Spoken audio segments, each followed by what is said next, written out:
Buenas noches, o tal vez buenas madrugadas. Si estás aquí escuchándome, es porque al igual que yo, crees que hay algo más de lo que vemos. Que hay lugares en este mundo donde el velo entre la vida y la muerte es tan delgado que casi puedes tocarlo. Hoy quiero contarte una historia que me llegó directamente desde Iguala Guerrero, un lugar conocido por su calor, su gente, pero también por sus historias, de esas que se cuentan en voz baja y con la luz apagada. Esta historia es real, me la contó un amigo, quien prefiere permanecer en el anonimato, pero yo lo llamaré Ricardo. Y él fue el protagonista de este relato que te va a helar la sangre. Hace unos 15 años, Ricardo, junto con su primo, trabajaban como veladores en un panteón de Iguala, un trabajo de esos que la mayoría realmente rechazaría, pero que a ellos les daba para vivir. Su rutina era sencilla: daban rondines cada hora, prendían velas en las tumbas que la gente les pedía y se quedaban a dormir en pequeñas casetas que estaban al fondo, cerca del muro que daba a la carretera. Los primeros meses todo fue tranquilo. El panteón, aunque de noche es imponente y un poco intimidante, se sentía pacífico. No había nada fuera de lo común, o al menos eso es lo que creían. Una noche, cerca de las 2 de la mañana, Ricardo se despertó con una sensación extraña, un frío que no era normal. En el clima cálido de Iguala, eso para nada estaba en la normalidad. Abrió los ojos y vio que su primo estaba completamente dormido. Afuera el silencio era total, demasiado total. El sonido constante de los grillos se había detenido. Con un nudo en el estómago, decidió levantarse para hacer su rondín. Aunque no tocaba la hora, tomó su linterna y salió de la caseta. La luna no alumbraba mucho y la oscuridad era casi absoluta. A medida que avanzaba entre las lápidas, la sensación de ser observado crecía. Se detuvo y con linterna en mano barrió el lugar, buscando cualquier cosa que pudiera estar ahí. Nada, solo las frías siluetas de la tumba. Pero justo cuando estaba a punto de regresar, la escuchó. Una risa. No era una risa normal, era como la de una niña pequeña, dulce, pero sin alegría. Una risa que parecía venir de un lugar muy lejano y a la vez justo detrás de él. Ricardo se quedó inmóvil. Se giró lentamente apuntando con su linterna hacia el origen del sonido. Y ahí la vio, sentada sobre una tumba. Había una figura, una silueta muy pequeña, como la de una niña, con un vestido blanco. Estaba de espaldas. Ricardo sintió que el corazón le daba un vuelco. Se quedó petrificado. La niña se balanceaba de un lado a otro. La risa se detuvo. Y en ese silencio total se escuchó una voz como un susurro helado. ¿Por qué miras? Ricardo sintió que sus piernas se convertían en gelatina. No podía moverse. Apuntó la linterna directamente hacia la figura. La luz la atravesó, como si no hubiera nada ahí.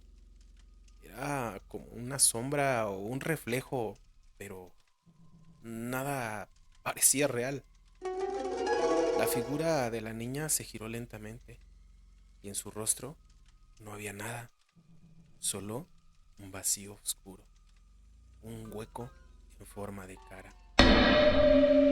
Ricardo, con el terror corriendo por las venas, salió corriendo. No se detuvo hasta llegar a la caseta, donde se desplomó contra la pared, jadeando con el corazón golpeándole las costillas.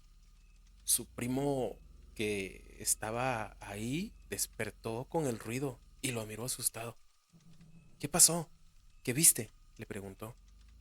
Ricardo no podía hablar, solo temblaba y señalaba hacia el panteón.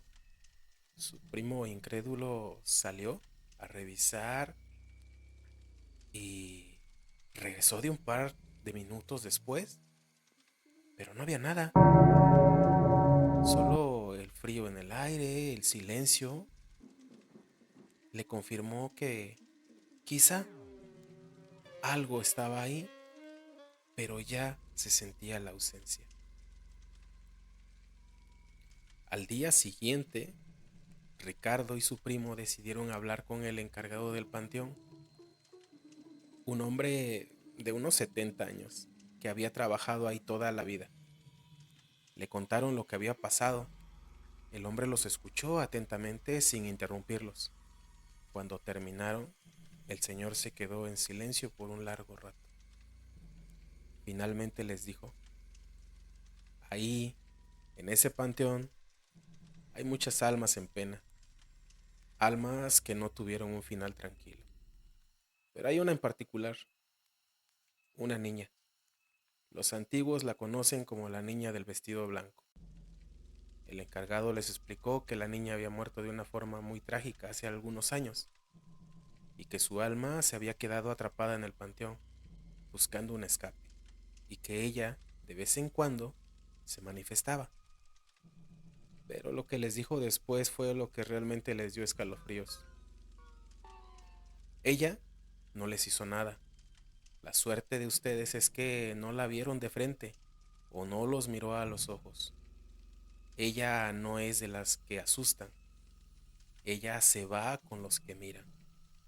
Y nadie ha vuelto a ver a los que han visto de frente a esa niña. El hombre advirtió que si volvían a verla, debían ignorarla, no mirarla y sobre todo no hablarle. Era la única manera en que ella no los eligiera. Pasaron varios meses. Ricardo y su primo, aunque asustados, siguieron en su trabajo. Las noches fueron tranquilas y la historia de la niña parecía haber quedado atrás. Pero una noche, la calma se rompió. Ricardo se levantó para ir al baño y al salir de la caseta la vio, ahí, a unos 50 metros, en medio de la neblina que se formaba por el frío de la madrugada. Estaba esa figura, la niña del vestido blanco. Estaba de pie, inmóvil, mirando en dirección a la caseta. Ricardo se quedó paralizado. Se acordó de las palabras del encargado: no la mires, no la mires. Pero la curiosidad o el miedo le ganaron. Sus ojos se fijaron en la figura. El miedo se apoderó de él cuando notó que la niña levantó la mano como si estuviera saludando. Y de pronto ella empezó a caminar, despacio, pero con paso firme. El corazón de Ricardo latió tan fuerte que pensó que se le saldría del pecho. No podía moverse. Estaba hipnotizado por la figura que se acercaba. Y entonces, la risa. Esa risa fría y sin alegría que conocía. Ven, susurró la voz. Ricardo cerró los ojos con fuerza. Sabía que si no hacía algo, si no reaccionaba, la niña lo alcanzaría. En un último intento para salvarse, se giró. Corrió de nuevo a la caseta. Despertó a su primo, tomó sus cosas y salieron del panteón sin mirar atrás. Esa noche renunciaron a su trabajo. Nunca volvieron a trabajar ahí y nunca supieron qué habría pasado si Ricardo no hubiera reaccionado. A día de hoy, él vive con el recuerdo de esa noche y con la certeza de que en Iguala, entre las tumbas y el silencio, habita una pequeña alma en pena en busca de un compañero para su eterna soledad. La próxima vez que pases por un panteón, no pienses que solo son piedras. Piensa que cada una de las tumbas es una historia y tal vez una de ellas te esté observando.